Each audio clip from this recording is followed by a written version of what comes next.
चाय को हम किस प्रकार और अच्छा बना सकते हैं, आज उस पर चर्चा करेंगे। देखिए, चाय में अमूमन चाय मसाले का उपयोग होता है। चाय मसाला, ज़्यादातर लोग आज भी कंफ्यूज हैं कि चाय में चाय मसाला किस प्रकार हम बनाकर इस्तेमाल करें जिससे हमारे चाय की खुशबू, स्वाद और बढ़ जाए। तो आज उस मसाले में सबसे पहला नंबर आता है सौंठ का। देखिए, सौंठ एक प्रकार से ये सूखी अदरक कह लीजिए, ये सौंठ के रूप में बाजार में उपलब्ध है। जिस प्रकार अदरक के गुण आप जानते हैं, सेम गुण इसमें भी है। ये अदरक ही है सूखी हुई, इसको सौंठ बोलते हैं। इसमें सर्दी, जुकाम, बुखार, खांसी, आप पूरे जाड़े में इसका सेवन करते हैं। लेकिन अगर इसको आप रेगुलर भी इस्तेमाल करते हैं तो इसका कोई नुकसान नहीं है। इस सौंठ को हम 100 ग्राम लेंगे। पहला आइटम सौंठ का। दूसरा आइटम आता है दालचीनी लकड़ी, इसको हम तज भी कहते हैं, तज लकड़ी। 100 ग्राम सौंठ लेंगे, 15 ग्राम दालचीनी लकड़ी लेंगे। उसके बाद इस दालचीनी लकड़ी में अभी तक आपने इसका सेवन मसाले के रूप में मसालों में किया होगा। हम आज आपको इस चाय में भी इसके सेवन की राय देते हैं। ये दालचीनी लकड़ी, इसके अनगिनत फ़ायदे। ये कोलेस्ट्रॉल वाले पेशेंटों के लिए इसी की बनी दवाई डॉक्टर सजेस्ट करते हैं और खिलाते हैं। खून को पतला करने का काम करती है और दालचीनी लकड़ी वैसे भी महकदार, मीठी होती है, तो हम दालचीनी लकड़ी का इसमें प्रयोग करेंगे। उसके बाद 10 ग्राम लौंग का भी आप इस्तेमाल जानते हैं कि लौंग सर्दी, जुकाम, बुखार, खांसी, गले में खराश, इसका प्रयोग में लाई जाती है। और अमूमन लौंग वैसे भी मुंह में लेकर आदमी इस्तेमाल करता रहता है और गले के खराश में ये काफ़ी फ़ायदा करती है। तीसरा आइटम लौंग का देखा हमने। चौथा आइटम ये काली मिर्च।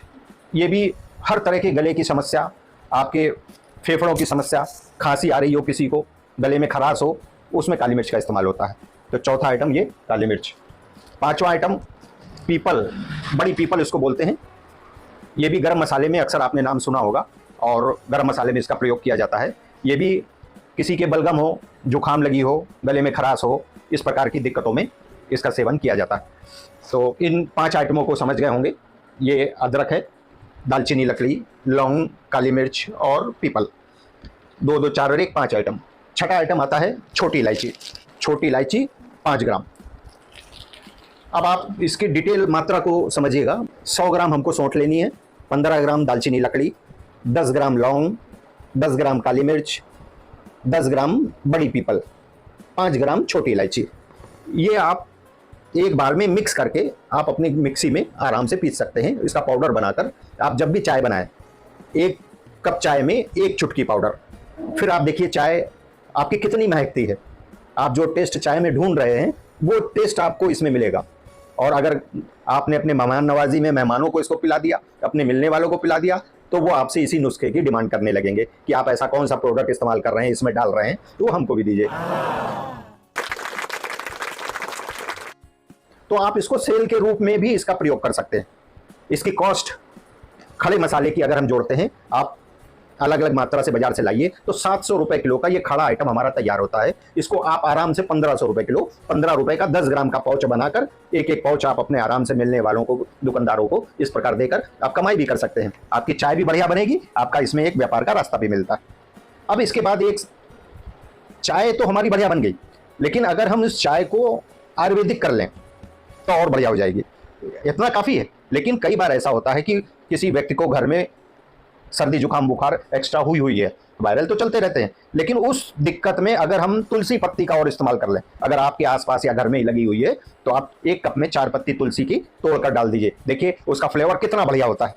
तो फ्लेवर का भी वो काम करेगी और आपके वायरल फीवर को भी, वायरल की दिक्कत को भी वो दूर करेगी। तो इसी प्रकार एक आइटम है मुरेठी। ये मुरेठी पाउडर, देखिए आपने टेस्ट अनुसार 1 2 3 4 5 6 आइटमों का एक पाउडर बनाया हुआ है। आप इसको रेगुलर इस्तेमाल कीजिए, इसमें आपको कुछ ऐड नहीं करना है। लेकिन हाँ, अगर आपको अन्य कोई परेशानी है तो अगर इन चीज़ों का आप इस्तेमाल करते हैं, जैसे मैंने अभी बताया तुलसी पत्ती, तो आपको बहुत लाभप्रद होगा। एक ये मुरेठी, आप मुरेठी पाउडर का एक डिब्बा बाजार से ला के रख लीजिए। अगर आप इसको लगातार सेवन करते हैं तो आपको ना खांसी, जुकाम, बुखार, बलगम ये आना ही नहीं है, या आएगा भी तो मामूली आकर वो निकल जाएगा। तो मुरेठी पाउडर अपने में आयुर्वेद का बहुत अच्छा नुस्खा है, इसको आप इस्तेमाल कर सकते हैं। तो दोस्तों, आज हमने ये जाना कि चाय